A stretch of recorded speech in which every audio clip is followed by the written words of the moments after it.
আসসালামু আলাইকুম এভরিওয়ান, কেমন আছো তোমরা সবাই? আশা করি সবাই অনেক ভালো আছো। আর আল্লাহর রহমতে আমি অনেক ভালো আছি। তো আজকে বরাবরের মতো একটা ভিডিও নিয়ে চলে এসেছি। আর ভিডিওটা কিসের আছে তোমরা দেখতেই পারতেছো। ভিডিওটা হলো এই যে ডিম বাফিয়ে নিলাম, এই ডিমগুলাই ভুনা করবো, সেটাই তোমাদের সাথে শেয়ার করব। তো প্রথমেই কিন্তু ডিমটা সেদ্ধ করে তুলে নিয়েছি, তারপর কিন্তু ডিমটা পিস পিস করে কেটে নিচ্ছি। একটু ঠান্ডা হওয়ার পরে ডিমগুলোর পিস পিস কিন্তু যে যেরকম খাবে তার রুচি মতো পিসটা করে নেবে। আমি একদম ছোটও করলাম না, বেশি বড়ও করলাম না, মাঝারি সাইজ করে নিলাম। আর এ পর্যায়ে কিন্তু আমার ডিমগুলো কথা বলতে বলতে কাটা হয়ে গেছে। আর এবার কিন্তু ডিমগুলো ভেজে নিতে হবে।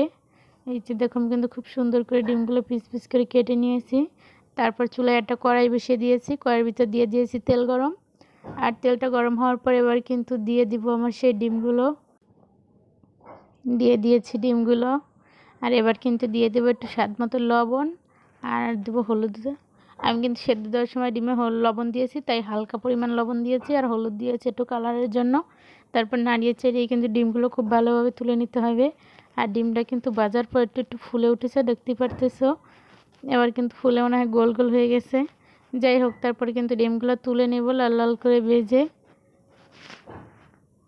আমি এই ডিমটা সেদ্ধ দেওয়ার সময় কিন্তু এর ভিতরে কাঁচামরিচ আর পেঁয়াজ দিয়েছিলাম।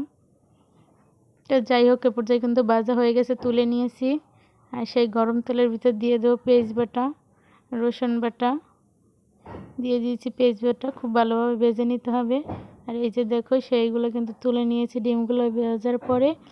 আর এবার কিন্তু মশলাটা ভাজা হয়ে গেছে, এর ভিতরে কিন্তু আমি রসুন জিরা আদা বাটা দিয়ে দিয়েছিলাম।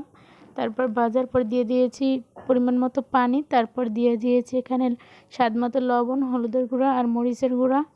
আর এর ভিতরে কিন্তু আমি দুটো গরম মশলাও দিয়ে দিয়েছি। মোট কথা গোশানতে যাতে লাগে আমি এখানে সবই দিয়ে দিয়েছি, আর তেজপাতাও দিয়ে দিয়েছি।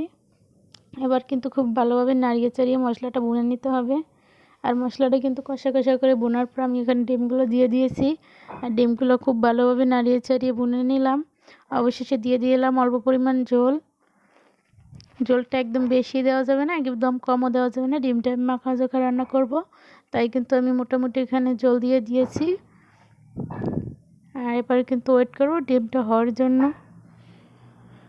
আর এই যে দেখো, কিছুক্ষণ পর ফিরে আসলাম, ডিমটা কিন্তু কীভাবে ফুলে উঠেছে দেখলেই কিন্তু একদম ভালো লাগে অনেকটাই। তো যাই হোক, এ পর্যায়ে কিন্তু ডিমটা হয়ে গেছে, তুলে নিয়েছিলাম। আর এই যে ডিমটা এবার বাটিতে ঢেলে নিচ্ছি। তো আজকে এই রেসিপিটা কেমন হয়েছে অবশ্যই তোমরা কিন্তু কমেন্টে জানিয়ে যাবে।